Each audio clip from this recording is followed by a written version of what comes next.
माघी चतुर्थी गणेश जयंती निमित्ताने रावेर येथील श्री पाराचा गणपती मंदिर येथे विविध कार्यक्रमांचे आयोजन करण्यात आले होते। विविध फुले हारांनी मंदिराची सजावट करण्यात आली होती। सकाळी श्री सत्यनारायणाची महापूजा, 56 भोगचा नैवेद्य दाखवून आरती करण्यात आली। संध्याकाळी गणेश भक्तांनी अथर्वशीषचे सामूहिक पठण करण्यात आले, तसेच मोतीचूर लाडू व प्रसादाचे वितरण करण्यात आले।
चला पटापट चला मावशी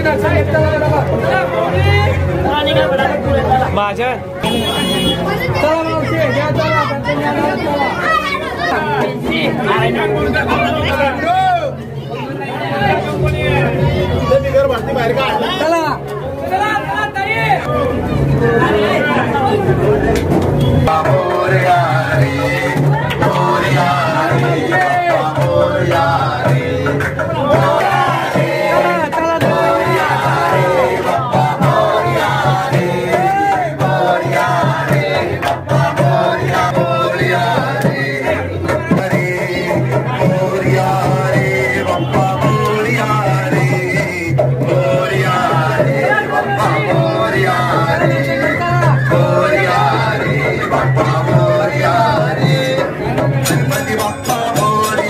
गणपति बप्पा मोरिया, मंगल मूर्ति मोरिया, गणपति बप्पा मोरिया।